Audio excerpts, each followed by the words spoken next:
Скъпи мои съграждани, павликенчани, вече 8 месеца пред очите ни се изпълнява най-мащабният проект в града ни за всички времена. Наблюдавайки вашите притеснения от нарушения ритъм на града и ежедневните неудобства вследствие строителните работи по улиците, длъжен съм да се обърна към вас в качеството си на кмет на община Павликени и като строител. Настоящият проект изграждане на градска пречиствателна станция за отпадъчни води с довеждащ колектор и прилежаща инфраструктура е залегнал в областната стратегия за развитие на област Велико Търново. Също е заложен в общински план за развитие, както и в план за управление на речните басейни в Дунавски регион.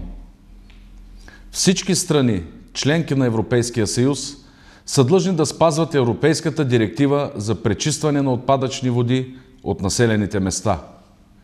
Тя задължава всички агломерации да са обезпечени с канализационни системи за отпадъчни води от населените места, а отпадъчните води от населените места, постъпващи в канализационните системи, трябва преди заустване да бъдат предмет на вторично пречистване.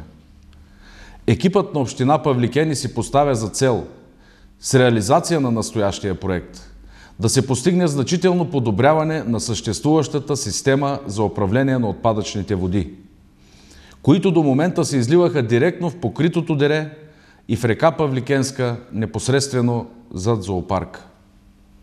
По този начин ще се осигурят здравословни условия за живот на всички нас, ще се преустановят възможностите за разпространение на зарази и болести, както и миризми през периодите на маловодие.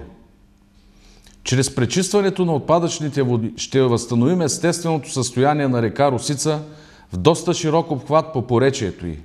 Ще я направим приятен и здравословен обект за отдих и забавление, за риболов и напояване.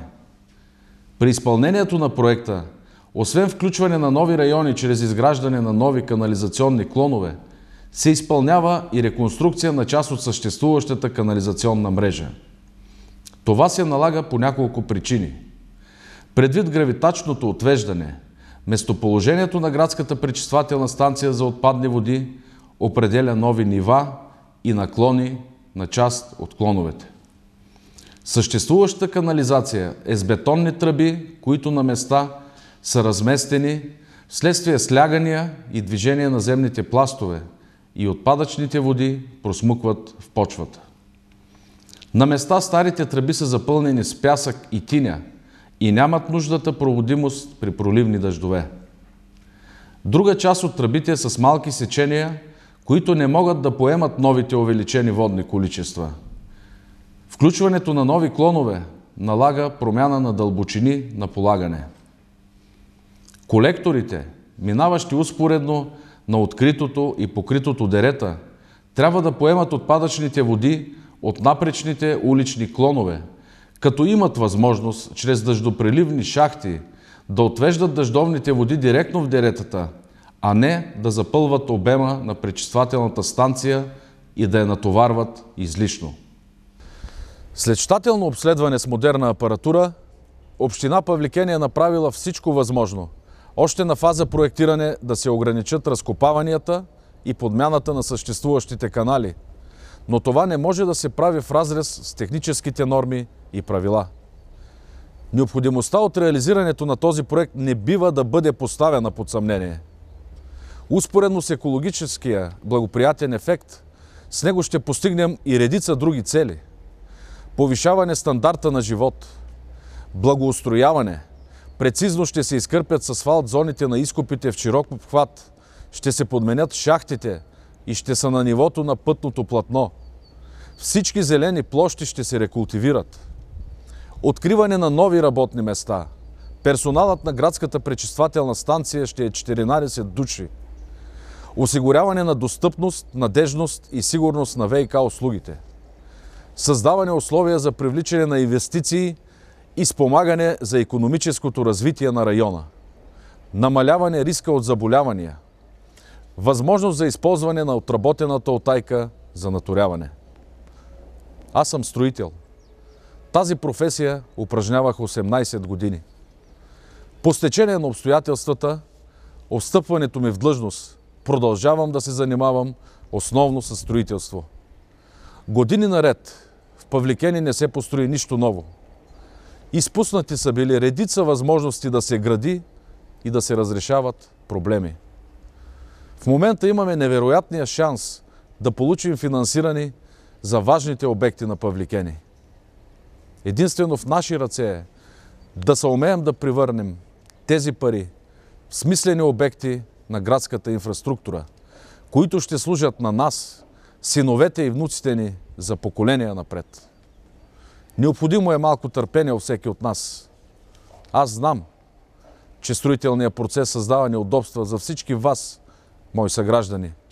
Създава проблеми с предвижването, с запрашаването, с разкалването.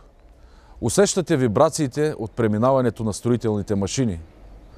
На много от вас се наложи да променят ежедневните си навици, за да се съобразят с строителите. Аз съм строител и мога да оценя кога една дейност застрашава живота на хората.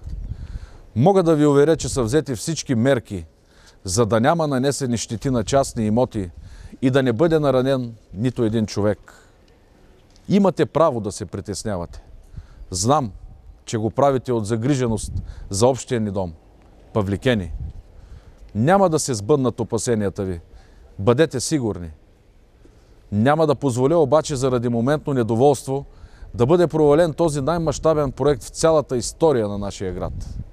Строителството ще продължи със същите темпове до завършването на планираните дейности през месец юли. Уверявам ви, че най-тежки санкции ще бъдат наложени, ако само за секунда изпълнителите се отклонят от поетите ангажименти. Уверявам ви, че безопасността на жителите на Павликени е най-важна за нас. Но ви уверявам и че след 4 месеца Павликени ще има нова, модерна, съвременна пречиствателна станция и нова канализационна мрежа, за която и след 100 години нашите наследници ще ни благодарят.